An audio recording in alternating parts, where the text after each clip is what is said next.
Welcome to What is Going for new thought from the edge of Each week on OMTimes flagship radio show, veteran broadcaster, author, and media consultant Sandy Sedgbeer conducts thought-provoking interviews with inspirational authors, artists, musicians, scientists, speakers, and filmmakers who are working at the point where spirituality and science meet consciousness at the very edge of Here is your host, Sandy Sedgbeer.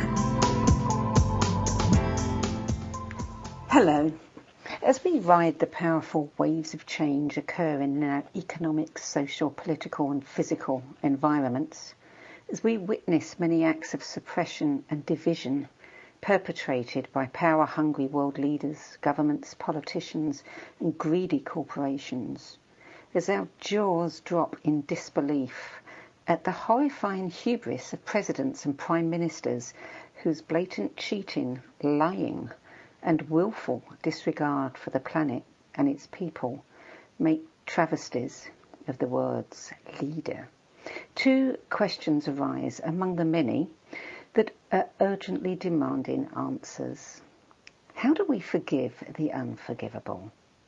And how can we rediscover what we as a species seem tragically to have lost, the power of union? Dr. Anita Sanchez is a powerful visionary business consultant of Mexican, American and Aztec heritage who's woven her knowledge of indigenous wisdom, business and science into her global consulting and training work with world and corporate leaders. She's been doing that for more than 38 years. A member of the Transformational Leadership Council, the Pachamama Alliance and Pioneers, she's also the best-selling author of The 4 Sacred Gifts, Indigenous Wisdom for Modern Times, in which she reveals the prophecy entrusted to her by a global collective of Indigenous elders, 4 guiding gifts that can help us remember the power of unity, guide us to transformation and wholeness, and enable us to live in deeper harmony with all of humanity. Dr. Anita Sanchez welcomes us now. Hello, Dr. Anita. Hello, Sandy. Thank you so much for having me. Oh, it's such a pleasure. Now, let's start by talking about where you come from. I mean, you come from a family that, while economically poor, was rich in Mexican, American and Aztec Indian heritage. You were the first in your family of over 100 first cousins to earn a doctorate degree, and you've since spent almost 4 decades sharing Indigenous wisdom with executives and their teams all over the world. And now you've written a best-selling book that calls upon all of humanity to remember who we are and how to work and live together. Tell us a little bit about the inspiration behind the 4 sacred gifts. Yes, the 4 sacred gifts, it was truly an inspiration. It actually came out of a time when, in the 90s, when I was actually feeling pretty desperate, feeling like that all the work that I was doing in diversity and inclusion and global corporations, women weren't rising to the top fast enough, people of color were being overlooked, and white men who were just a little bit different also not, being looked at. And so I just didn't know what to do. And I always have volunteered my time, so I happened to be volunteering with some young people, the American Indian Science and Engineering Society, and it was at this event, Sandy, that the universe provided, as it always does, where in my angst and my asking elders who were there, what should I be doing, what should I be doing, there was actually in our presence a prophecy that came from 27 different elders around the world. And it was at that I was given these 4 gifts, not just for me, not just for the 400 people present, but for all humanity. And I began using them and using them and using them. And what happened about 6 years ago, both with the death of my mom and also with the incredible separation as you opened the session, the incredible separation and challenges in every sector happening, it became clear to me that these gifts that have been so beneficial to me and to others who I coach and work with and in communities and corporations, that it was time that they needed to go out in a book. And so I entered the whole arena of being an author, which was not my realm. I love consulting and training, but this is a gift that was meant for everyone. The first of the 4 sacred gifts is the gift to forgive the unforgivable. Daily, if not hourly, we are confronted by more and more just unspeakable pieces of news, acts, the things, as I said, we've got to the point where our jaws drop in horror and we can no longer believe that these things are happening. It must be getting harder and harder and harder to forgive the unforgivable. Can this gift that you were given really help us reach that place? Because everyone I see seems to be suffering from, compassion fatigue, and to the point where they're just kind of throwing their hands up and backing off. Yes, I think that's part of the problem of the pain. When we're hurt or feel mistreated and seeing, just the pain of all the things happening to loved ones and the earth, and we're so caught in all of that our response is to close off, is to either bury it or to blame others, or to just hold on to that. And it's the very last thing that we should be doing, because we were meant to be whole and alive and healed. And so this forgiving the unforgivable really cuts through when you use that, cuts right through the heart of it, which is underneath all that hurt and mistreatment and anger and resentment is really love. That's what we're experiencing, is this incredible pain. And rather than close off to all that, we need to go through it. And forgiving the unforgivable is one of those paths. It's a path. It's more than just an antidote. It is a path to freedom, and it was that for me, to work through some really hard childhood kinds of abuses, with 9 years of sexual abuse, and then the murder of my father, which was racially motivated, which sounds like a lot of things that are happening right now too. And what was these gifts that I realized belong to each of us. We already have them, but to look at that as a way to get freed from the prison of the hurt of what has happened in the past or happening right now, so that we can use all of our energy for what we want to create, rather than anger, resentment, hurt, closing off, charging others with the very things that we don't want to experience. So forgiving the unforgivable is not easy, Sandy. It takes some work. So sometimes it's starting with little hurts and mistreatments. But I'll tell you, with all the things happening in the world, we've got to move on those little ones so we can get to the big ones, so that we can be free to use our energy to create a life-giving world, to be part of that we so desperately need, rather than creating more separation, more hurts and mistreatments. There are layers of forgiveness I've found, in my life. I can get to a point where I can forgive this and I can forgive that, and I can, those people, and you name it. And I'm still working on one in particular, which every time I look at it, and I know to be free, I have to forgive that. I have to forgive that person. But still, I haven't got there. I want to talk a little bit more in a minute about those ones that we find the hardest of all to give. And reading your book, I started the book, which is a fabulous book, by the way, absolutely fabulous. Thank you. And when I read about your father being killed, it was a kind of, I won't say a random act, but he was the random person in a place where, it wasn't aimed at him, but he's the person that got murdered. And I was thinking that, yes, I can understand you having to get to a place of forgiving the murderer. And then I read on, and my understanding opened up even more when you confessed that you felt so much guilt around your father's death because you had been secretly wanting him to go away in one form or another. And then you revealed the years and years of sexual abuse. And at that point, my jaw dropped, because I'm looking at forgiveness from, the first layer, you forgiving someone who killed your father, and then I'm having to look at it from an even deeper layer of you having to forgive your father and you having to forgive yourself for the guilt and everything else around that. I mean, how on earth did you manage that? Well, that's what's the wonderful part about that, in that you don't do anything alone. And so what happened from having so much hurt and trauma so young is that I had built this wall. I call it the wall of separation, the illusion of being separate. It was going to keep out all that bad stuff. None of that bad stuff was going to happen to me because I had this wall up. But what happened very quickly, even as a teenager, I began to see that wall was pretty darn good about keeping out things from hurting me, but it was also keeping out the good things.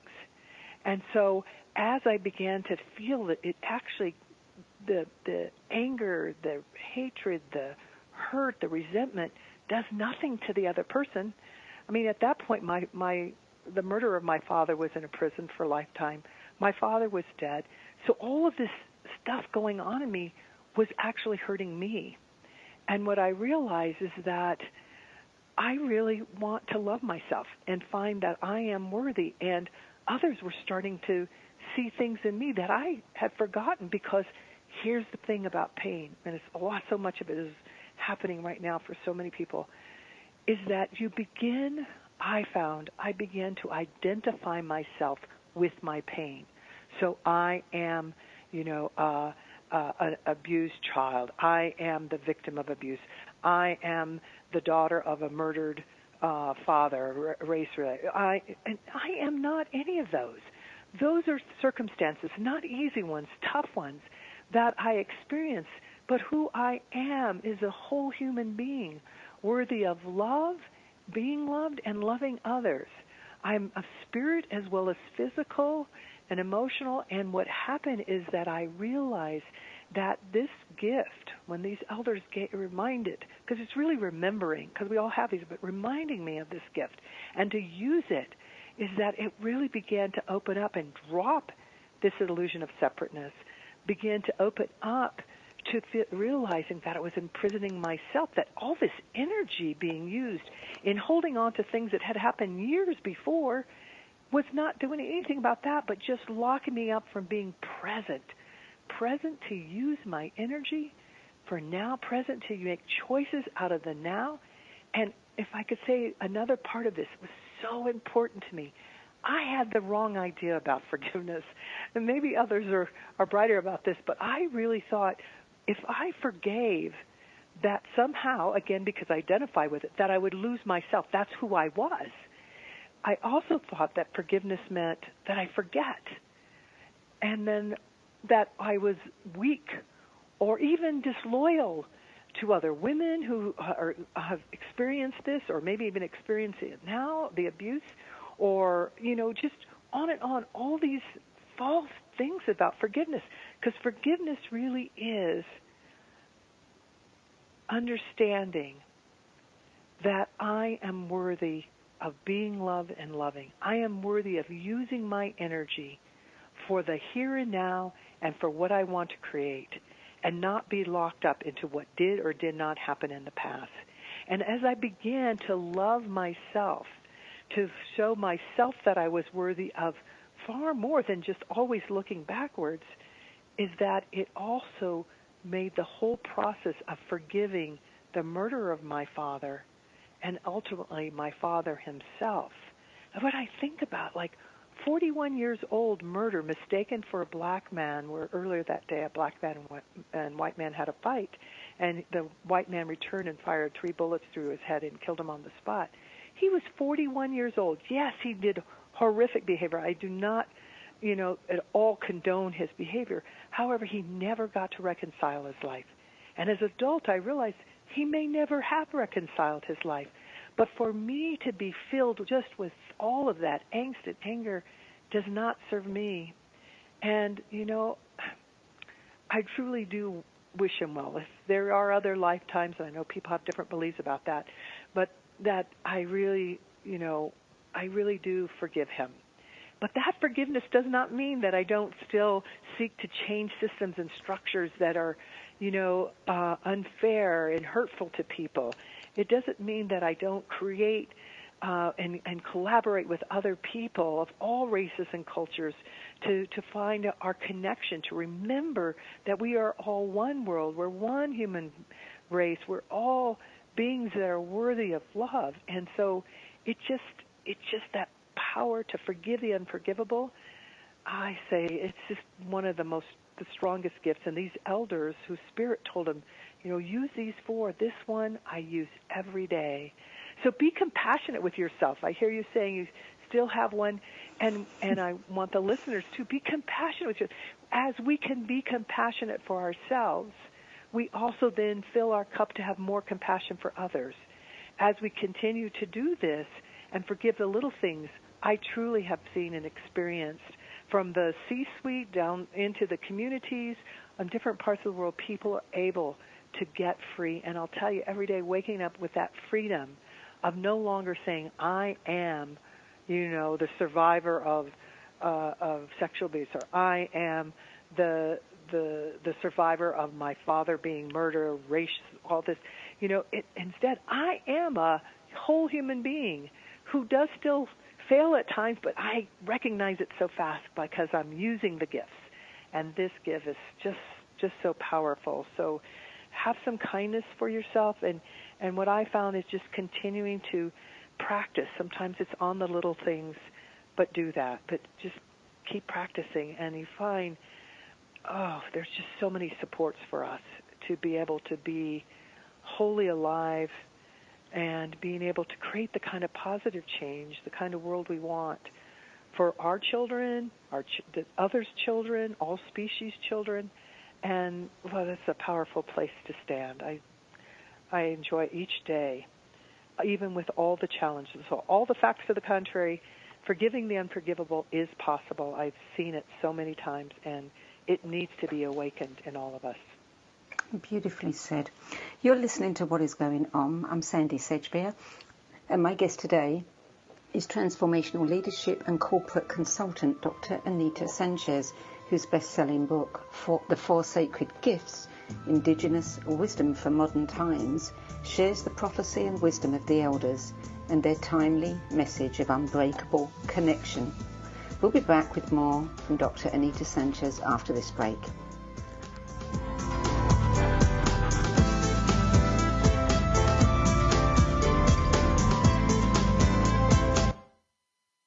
The future of Internet radio is here. OMTimes Radio, IOM FM. Ascending Hearts is no ordinary dating site, but a spiritual dating site with a purpose, to link you with your soulmate. We engineer the serendipity so you can trust that you will attune with someone that has the same matching vibration as you. Ascending Hearts, the conscious dating site for the spiritually aware. Try Ascending Hearts for free, ascendinghearts.com. More than 24 million Americans have an autoimmune disorder, and that number continues to grow. I'm Sharon Saylor, and I'm one of those 24 million. To put that number in perspective, cancer affects about 9 million and heart disease up to 22 million. That's why I've brought together top experts and those thriving regardless of their diagnosis to bring you the latest, most up-to-date information. Join me, Sharon Saylor, Friday night, 7 p.m. Eastern, for the Autoimmune Hour on Life Interrupted Radio to find out how to live your life uninterrupted. I am Fidel Nsombo. I was born in a city called the Bukavu in the Congo. We were a loving family, and then, boom, everything that I had disappeared in a single day. People think that when you are a refugee and they resettle you to America and all your problems are done, they don't understand that that's the beginning of everything. I was not born a refugee. I was made one. It's time we welcome refugee families with open arms. Learn more at embracerefugees.org, brought to you by the Ad Council. Welcome back. Dr. Anita Sanchez, as you were talking, I was thinking about some of the things that I said earlier and that I've read in your book about separation and division, and how it's very easy to be unforgiving when you feel separate from others, when you don't even regard them in the same way that you regard your friends. You know, they've got nothing to do with you. They're totally separate from you. We tend to demonize people all the time. And yet, you talk a lot about the Indigenous peoples. You talk about changing the stories to those of empowerment and connection. You write about the 2%, you know, the Native Americans, who are only about 2% of the total population of the United States, and how much wisdom they hold about how to survive genocide, how to survive their land being taken, how to survive institutions that hold them down, how to survive, you know, the way that they've been treated, some of the worst kinds of behaviour that man can, you know, use against man. How easy is it for the Indigenous peoples to keep going in the face of all of this separation, all of this division, all of this demonising that happens that's aimed against them? Yes, and that's why it's so important for this wisdom to get out, because we have practicing, you know, for millennia, our traditions, the original knowledge about our oneness. And that's what the second gift, the power of unity. Because when we need to all look at our assumptions and our worldview, and to be Indigenous, and there's many different traditions all over the world that's called Indigenous. However, one of the uniting things about the Indigenous people, who almost all, as you said, have had to survive genocide, continue to have lands and sacred sites taken, so many problems, is that, but the worldview is that we keep coming back to, is that we're all one. And I remember growing up, my elder, my uncle, would share with us as we sat on the floor as kids, and we just lean in and listen as you talk about what it meant to be a whole human being. To be a whole human being is to live knowing your connection between yourself, other people, the earth and spirit. And that if you ever hurt any one of those, you hurt all of them. And when you do good things, loving things, caring things for people, earth, or spirit, then you're doing it for all of them. And that is so core to understand our connection. And so, it's hard to endure, as any people, to endure hardship, whether it's, you know, killing, loss of land, damage to the water, all the different things that are happening. However, when we hold on to this understanding that science is also showing the elders, yes, they're right. You know, when we do something here to hurt the earth, well, we're hurting it halfway around the world, because the winds take that when we use poisons on our earth. Whatever we do to ourselves, we're actually doing to the earth and to spirit and to others.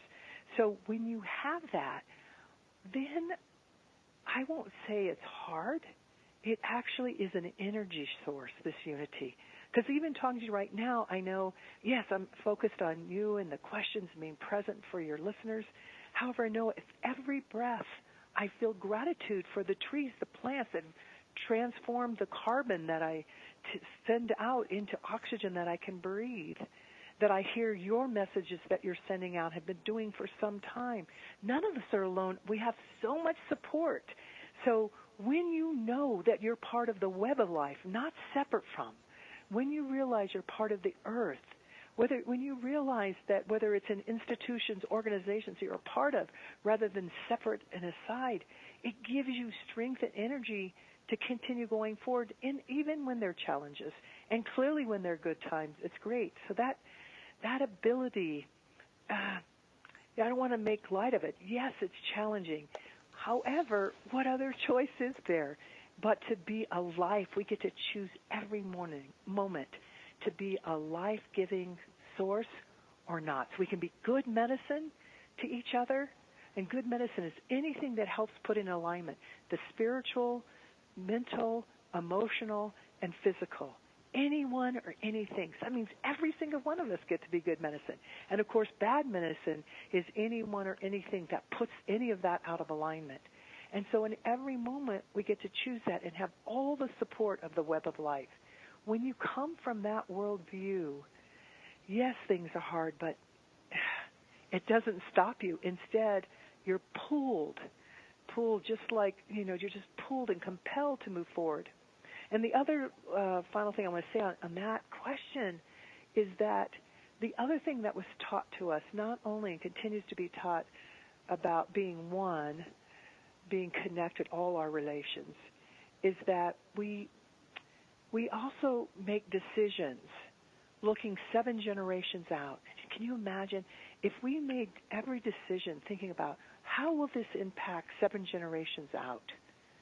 Well, we might make some different decisions, or we might pause and think a little bit more about how nonchalant we are about just causing, pointing fingers at other people, doing the kinds of things we don't want done to us, hurting the earth, killing species, all those kinds of things. If we think of decisions, how powerful each of us are, that it can impact our decisions, our thoughts, our actions, 7 generations forward. Well, yeah, and we need to think about that more often. They certainly do it in China and in Japan. They have this long-term thinking. You look at the West, you look at America and England, for example.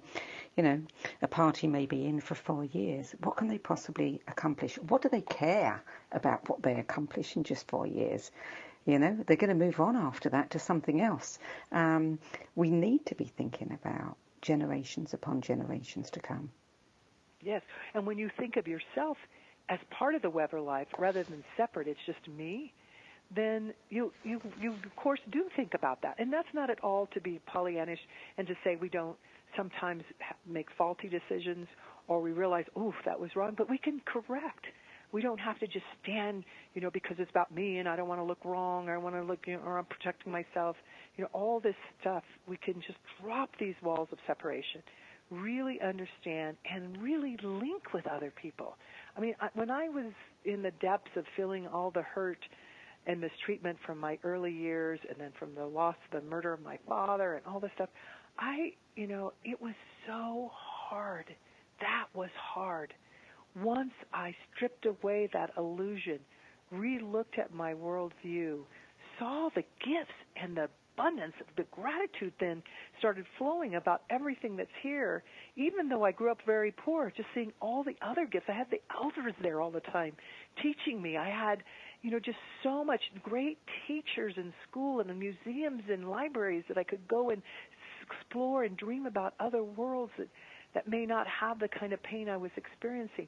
All of those are part of the gifts that are here for all of us. So it's just, it's so important to use that gift of unity to understand we're not alone. We might feel lonely, but we are never alone. That changes everything when we realize that we're all related, that we're all part of one web of life.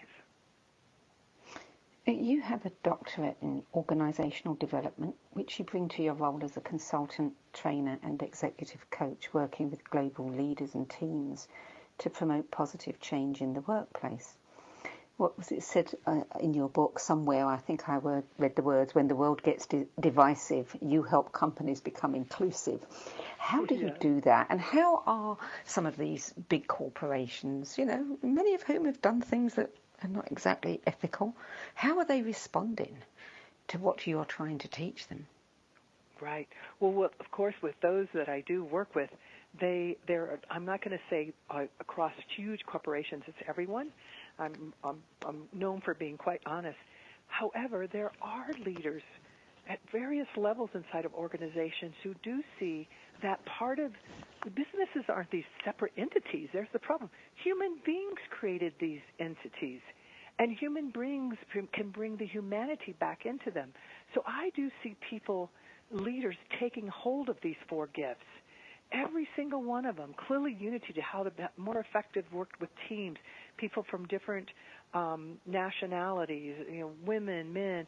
I see them take hold of that. But also even forgiving the unforgivable. So many things are caught up for people inside of business where they failed on something and then they let it fester and then they have shame and then they get resentment against the organization or things that they're holding on to that then impact what is going on inside those organizations.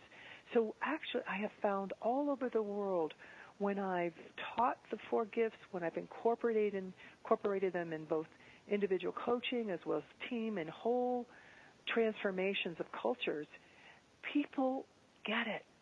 People say, slow down, I want to write down the 4 gifts, because they know they're true. These are in each one of us. And that's what I love about true original wisdom, true wisdom keepers. What they're telling us, we'll know. You don't have to just accept this. Allow it to go into your heart and your mind, explore it, decide for yourself. But what you'll find, as I see across the board people doing, is that, yes, this is true. This is who I'm meant to be in the world, not tied up with knots and resentment and anger. And, every time I point at someone, 3 fingers are pointing back at myself. So it is, I see corporations, especially the younger ones, the mid-size, and now even with the large ones, realizing, wait a minute, I can't just rape the earth for the water, because we are destroying the water systems. I've got to put back. And so this whole reciprocity, this principle, this understanding that, we are caught in this mutually beneficial. So to do something destructive is not just to the other. It comes back around immediately or at some point. And so I do see an openness, and it needs to move faster, Sandy. So I'm into that too. It's like that's when I have to do a little more meditation and get present and keep supporting what I'm doing, what others are doing, collaborating, co-creating. Some of what we're doing right here, right now, is allowing people to explore, to hear the possibilities. And so I see some major corporations using these gifts and finding they make money, that they're actually doing better, because when people know that they're cared for, when people know that they matter, they collaborate much better, they co-create. And so what I find is that, I helped move one organization who was looking at how to reignite the leadership. And we use these gifts in positive psychology, other sciences, and what they moved from $25 billion to $29 billion in a flat market. And when they looked at what they did, they said, it was us. We began using and believing and seeing how these gifts really matter. So, yes, they're powerful. And so I'm so grateful to all these elders for reminding us that we have these gifts and to use them. See, there you've touched right on the crux of the matter, isn't it? Is that, we've lost our ability to show others that we value them. We've lost our ability to think about others in that way. We're very bad at we want to be treated in a particular way, but we don't treat others in the same way. One of the things that I'm always talking about with clients of mine is resonance marketing, which is about if you make people, feel that you care about them, and that's genuine and sincere, then they are going to open up completely to you and whatever messages, you want to share with them. But if you're going to treat them like, they don't matter, how could you possibly do business? Exactly. You've got it. And I truly believe human beings, even the ones that we see, oh my gosh, how could they do that? How could they do that? I believe that in general, human beings, we're not flawed. The kind of hurts and mistreatment, the destructions to ourselves, the species, other species in the earth, it's not because human beings are flawed. It is because we've forgotten, and we need to just remember. And that's going to require all of us, every one of us, as we become awake and understanding that this is not some esoteric thing about, philosophy. And this is all grounded. That's spiritual, mental, emotional, physical. All of this is connected. And I think Earth itself, other human beings, everything is calling for us to be who we're meant to be, And so that's exciting. It's a meaningful time to be alive. And we need to move forward in positive action. So I believe, again, we're not flawed. We've just forgotten, so we can help remind each other. We can remind each other. So I know that the third gift is the gift of healing, which we'll get into deeper after the break, because we've only got a couple of minutes before break.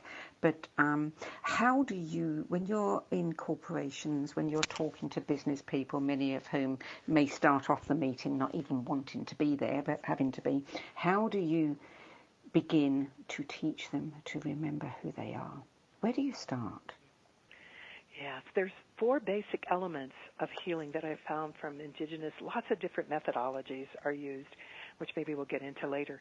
But the 4 things that I teach that are so critical is first and foremost is listening. So relearning how to listen, to truly listen. The second is supportive relationships.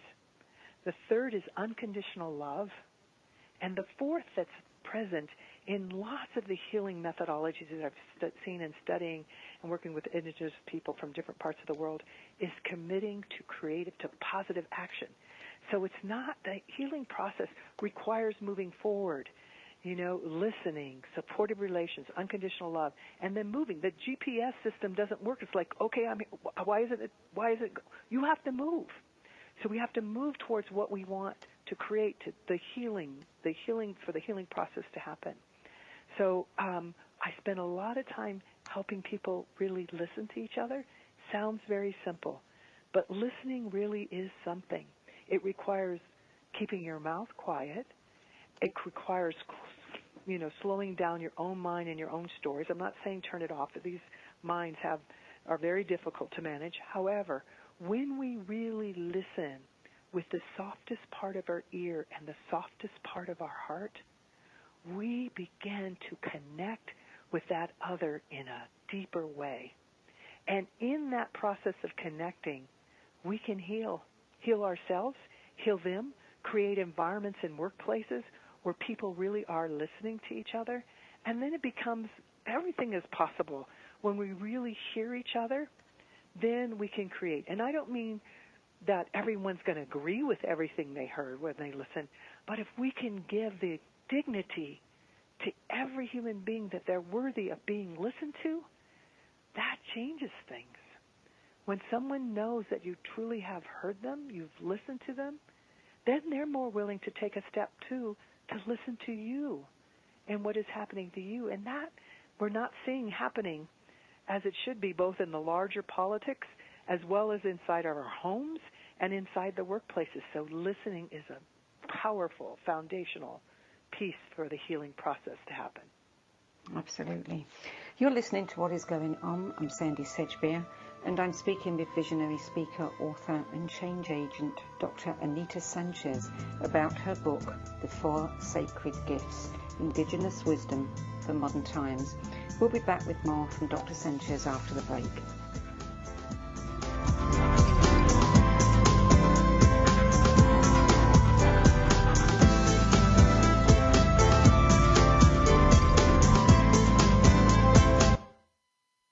The cutting edge of conscious radio, OMTimes Radio, IOM FM.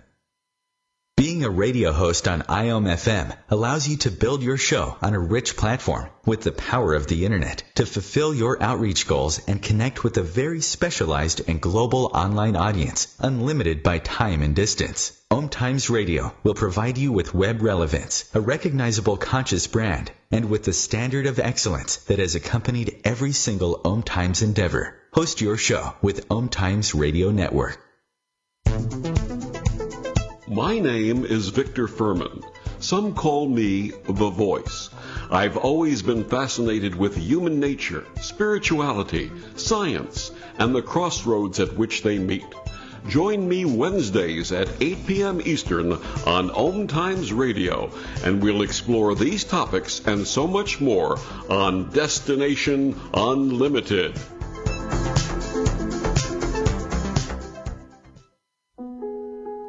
Imagine being fired because of who you love.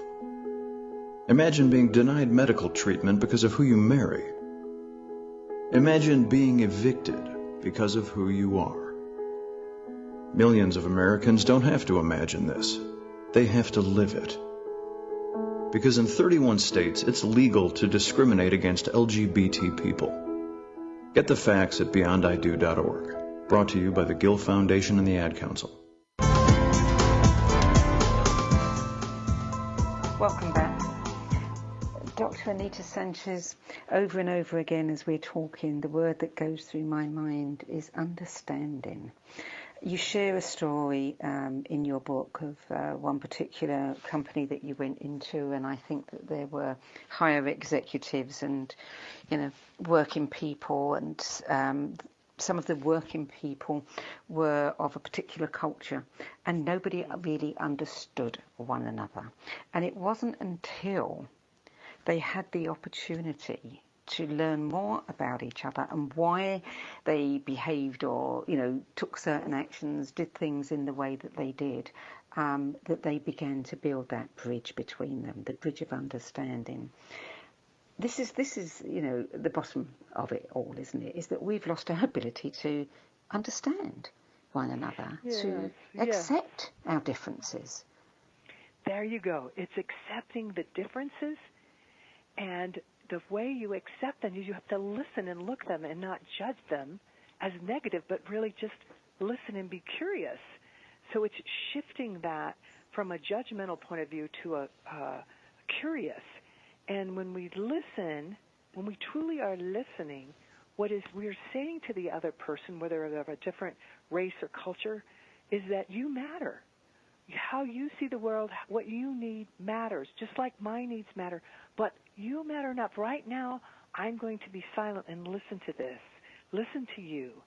And we're going to go back and forth and do this. And so I know the story you're talking about. And so I love that. It was so powerful. And that intervention is one that, not in the specifics of how it happened there, but one that I remind people about is that in order for us to make the kind of shifts we're talking about the world, where we've had such division, such anger and hurts, and actually against different groups, and in this case I'm talking about racial groups and that, is that we really have to bring not only our dreams of what we want in the future, we have to bring our higher selves. And I'm not talking about it in a religious way, although that's not wrong either, but I'm just talking about bringing our higher selves, meaning bringing what it is when we're at our best and our spiritual beings present. And when we do that, we're able to open up, as they did between this group that was, I believe it was Puerto Rican, and then more Northern European, and not understanding some of the differences. And they, by the end, oh my gosh, one of the white men, while I was doing this training, I had 40 candles lit around the room, very safely in water, so there was no problem of fire. But at one point in the second day, this man was just beside himself. He finally said, "Stop, I can't take it anymore," the white man. And he looked and he said, "That candle's about to go out." And everybody was sort of like, and then started laughing. But that changed everything, because when I explained what those candles were, was just another way to invite our higher selves to be present. And they didn't have to believe in the candles, but those were, again, a way for us to understand that we have to bring it all for us to heal the wounds and to really create and make success, live our lives in the fullest way, knowing that we're all one. And indeed, that's what happened. And I'll tell you, their results were so good. They not only began working so much more effectively, but it just, it went further out beyond that room to everyone that they touched, and had such respect for each other, because they know that we all have needs. We all have some things that are different ways of doing things. And sometimes it's not that one's right or one's wrong. It's just they're different. And we don't have to be scared of that difference. We just need to listen to understand it, and then together figure out how we're going to go forward, whether it's doing one versus the other, going back and forth. But it's clearly not more separation. It's really understanding that we have everything we need to be able to resolve these issues between ourselves and others if we choose to do so. If we choose to use the gift. If we choose to do so, yeah. Yeah, absolutely. And when we, stop seeing others as different and start seeing where we have similarities, that person is a parent just like me.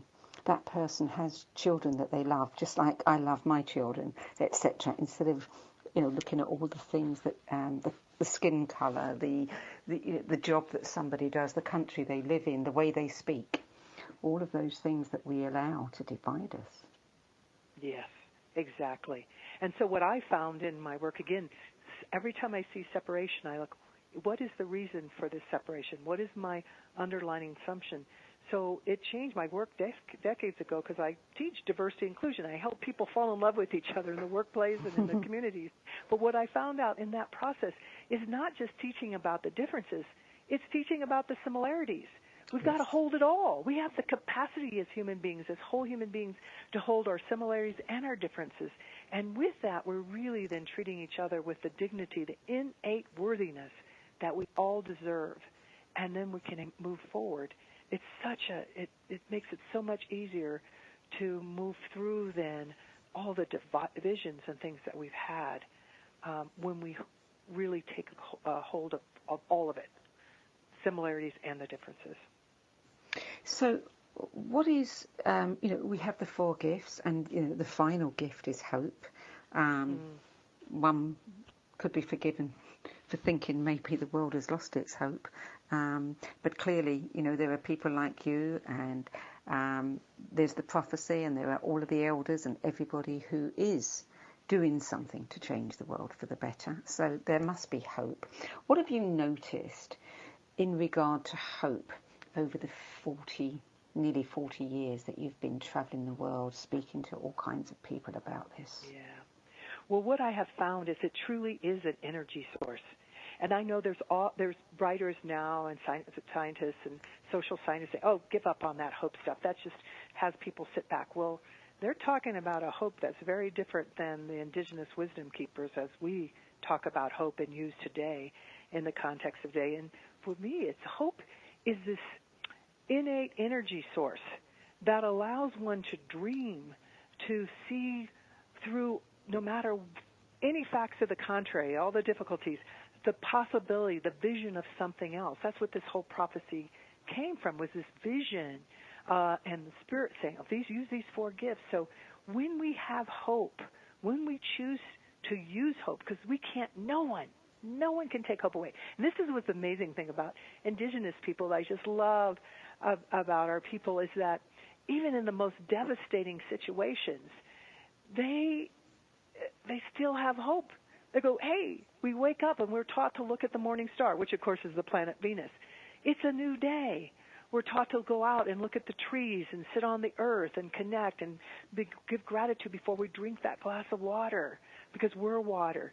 And what happens is that we're able to reignite the hope. Only we can give it away.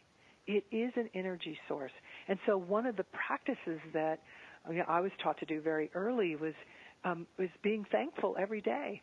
And from my story, there were some days that were pretty bad, but it was still like, well, the sun is shining, or it's raining, oh my gosh, or I get to walk to the library today and read some books that, that'll spur me on to other possibilities, whatever it is. And so this hope is so important.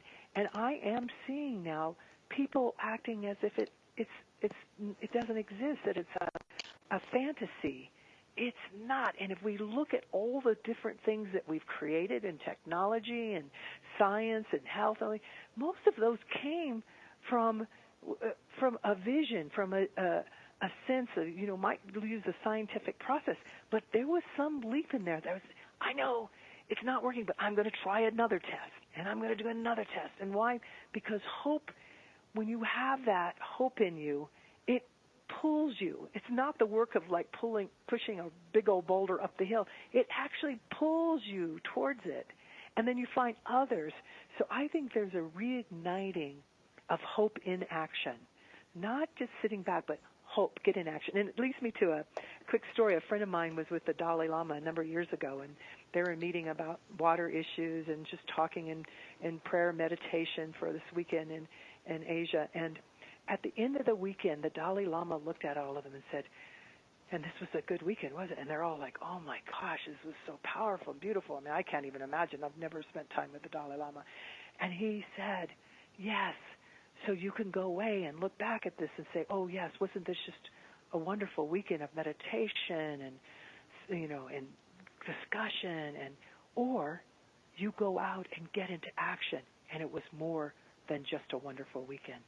And that's what hope allows you to do, is to keep going forward in spite of what difficulties or challenges there are, because you have this image, and your image of whatever it is, and healing the earth, or healing your family relationships, or making a stronger community of diverse people inside of an organization, whatever it is, that hope is an energy source that is infinite, and we get to choose to use it.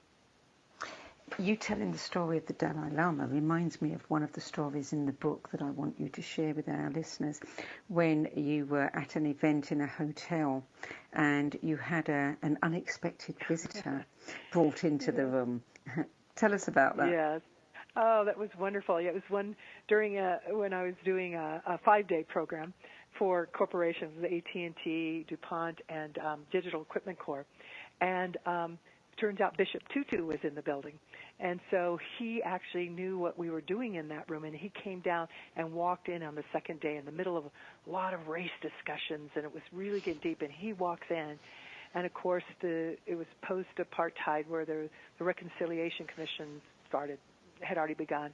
So he spoke to us. Everybody was so silent. He was just 7+ minutes. I just was on every word he said. And then he left the room, and I left as one of the trainers with him, just to thank him and stuff. And then he turned, and with this little twinkle, he is a small man with huge energy, and he said, "Well, you've been doing this a long time." And me and my other colleague were like, "Yes." And he says, "So I ask you, what's next? Reconciliation is good. What's next?" Yeah. And oh my gosh, that just went through my heart. And I just thought, oh my gosh, it's co-creation. See, we're spending all this time on the problem, but what might we do if we could move this, if we could open up the possibility? We could create together. We could solve things together. Instead of continually spiraling down the problem, we can look at the solutions. We can be solutionaries together. And I'll never forget his twinkle.